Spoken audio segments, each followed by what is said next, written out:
Hello student, তোমরা যারা ক্যালকাটা ইউনিভার্সিটির আন্ডারে প্রথম সেমিস্টারের ছাত্রছাত্রী আছো, তোমাদের জন্য আজকের ক্লাসটা খুবই গুরুত্বপূর্ণ। আজকের ক্লাসে যেটা আলোচনা করব, তোমাদের এইসি ইংলিশ অর্থাৎ কম্পালসারি ইংলিশ সাবজেক্টের একটা যে পোয়েম আছে অর্থাৎ একটা কবিতা আছে আফটার ওয়ার্ড। এই কবিতার প্রথম যে তিনটে স্ট্যাঞ্জার, এই প্রথম তিনটে স্ট্যাঞ্জার বাংলায় আলোচনা করব। তারপর গুরুত্বপূর্ণ 10টা এমসিকিউ প্রশ্ন উত্তর নিয়ে আলোচনা করব। চলো আজকে ক্লাসটা তোমরা দেখে নাও। প্রথমেই বলে রাখি, আজকে যে পোয়েম অর্থাৎ কবিতাটা আলোচনা হচ্ছে, এটার নাম হচ্ছে কি আফটার ওয়ার্ড। আফটার ওয়ার্ড অর্থাৎ আফটার ওয়ার্ড বলতে এখানে কবি হার্ডি বোঝাতে চেয়েছেন যে মৃত্যুর পরে কি কি ঘটতে পারে সেই অবস্থাই তিনি কল্পনা করেছেন। আফটার ওয়ার্ড মানে কি মৃত্যুর পরের অবস্থা, অর্থাৎ কবি এখানে কল্পনা করেছেন যে তার মৃত্যুর পরবর্তীকালে কি কি ঘটতে পারে। চলো তোমরা তিনটে স্ট্যাঞ্জার একটু ভালো করে দেখো। হোয়েন মানে যখন, দ্য প্রেজেন্ট হ্যাজ ল্যাচেট, এটা কি লেখা আছে ল্যাচেট। ল্যাচেট মানে কি আছে, ল্যাচেট মানে হচ্ছে খিল, অর্থাৎ দরজার যে খিল হয় সেই খিলের কথা এখানে বলা হচ্ছে।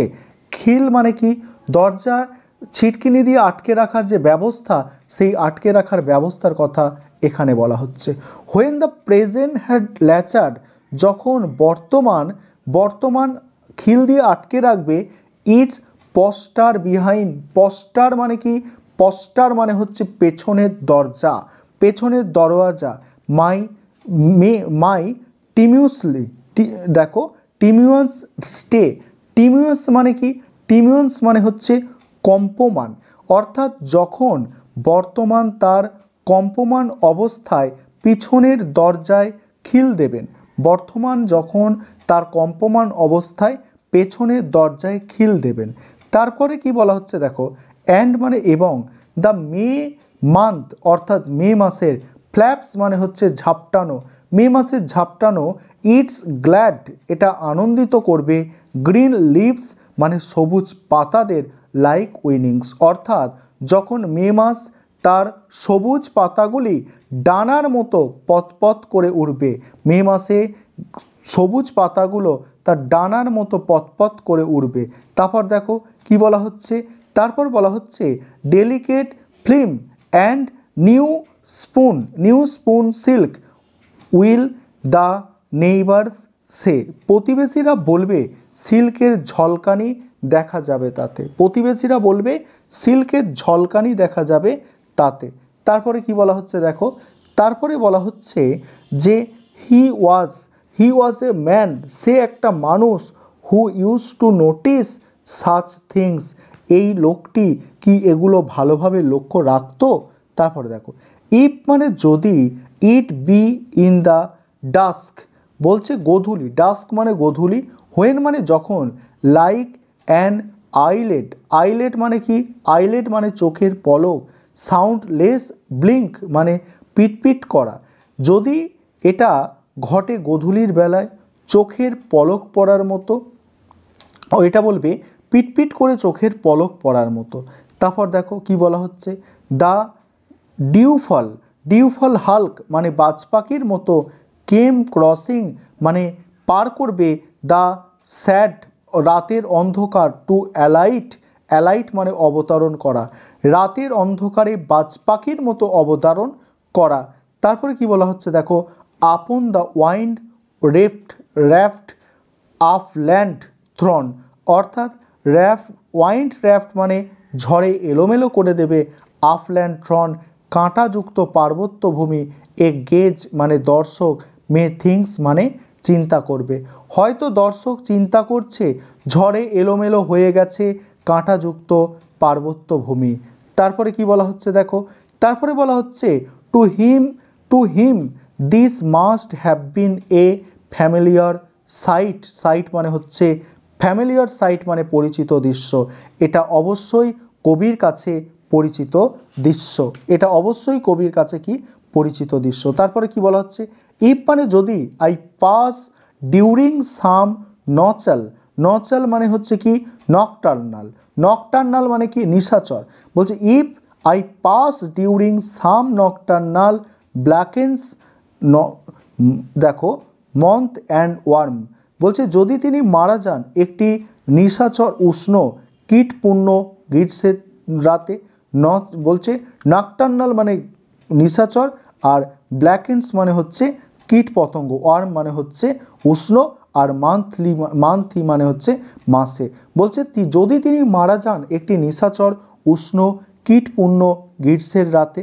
তারপরে কি বলা হচ্ছে দেখো, তারপরে বলা হচ্ছে হোয়েন দা দেখো হ্যাডক্স মানে কি, হ্যাডক মানে হচ্ছে সজারুর মতো কাঁটাযুক্ত পানি, ট্রাভেলস মানে চলে যায়, ফ্রুটলি মানে চুপি চুপি, ওভার দ্য ল্যান্ড অর্থাৎ যখন সজারুর মতো একটি পানি, ল্যান্ড মানে ঘাস জমি, পানি ঘাসের জমির ওপর ঘুরে বেড়ায়। তারপর কি বলা হচ্ছে দেখো, ওয়ান মেসে কোনো একজন বলবে, হি স্ট্রভ মানে হত্যা করার কথা, দ্যাট মানে যেটা, সাচ ইনোসেন্ট ক্রিয়েচার মানে নিরীহ প্রাণী, should came to know harm যে কিনা কোনো ক্ষতি করবে না, কেউ বলবে সে হয়তো হত্যা করার চেষ্টা করবে, এই রকম নিরীহ প্রাণী যে ক্ষতি করে না।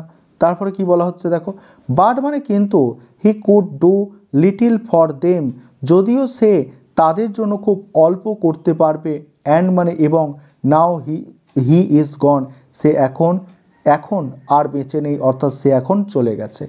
পরের দুটো স্ট্যাঞ্জার পরের ভিডিওয়ে আলোচনা করব এবং যে এমসিকিউগুলো বাকি থাকবে সেগুলো পরের ক্লাসে আমি আলোচনা করব। আজকে আমি তোমাদের 3টে স্ট্যাঞ্জার আলোচনা করে দিলাম, এবারে তোমরা এমসিকিউ প্রশ্ন উত্তরগুলো দেখে নাও। এবার তোমরা গুরুত্বপূর্ণ 10টা এমসিকিউ প্রশ্ন উত্তর দেখে নাও। তার আগে যে বিষয়টা তোমাদের বলার আছে যে তোমাদের জন্য অনলাইন কোচিং ক্লাস চলছে, সেক্ষেত্রে তোমরা এই নম্বরে যোগাযোগ করে অ্যাডমিশান নিতে পারো, 9123005218 এই নম্বরে যোগাযোগ করে অ্যাডমিশান নিতে পারো বা স্টাডি মেটেরিয়াল পারচেস করতে পারো। চলো আজকে গুরুত্বপূর্ণ এমসিকিউ প্রশ্ন উত্তরগুলো দেখে নাও। 1 নম্বর প্রশ্ন আছে, when the present has latched its postern what does the speaker mean to say here when he die, অর্থাৎ সে যখন মারা যাবে তখনের কথা এটা বলা হয়েছে।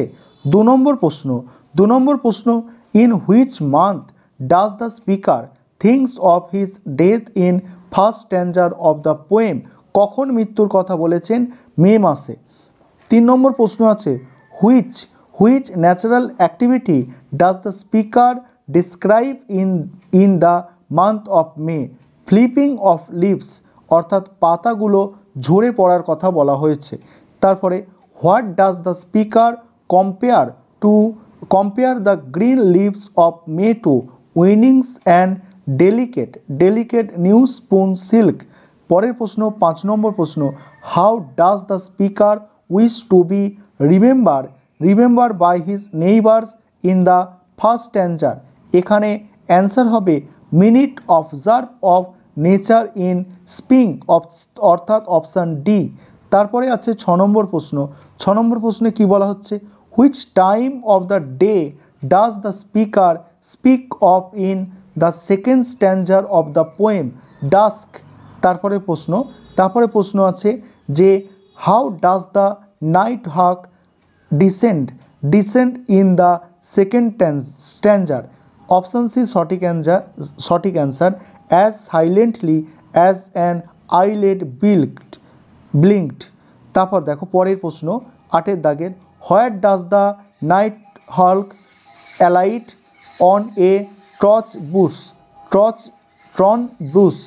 তারপর দেখো কি বলা হচ্ছে 9 দাগের, what may a creature think of the speaker in the second stanza, অ্যান্সারটা হবে flight of the night hawk were familiar sight to the speaker. পরের প্রশ্ন আছে শেষ প্রশ্ন, যে 10 দাগের প্রশ্ন, which season and time of the day does the speaker think of dying in the third stanza of the poem, answer হচ্ছে warm summer night. এই ছিল তোমাদের আজকের ক্লাস।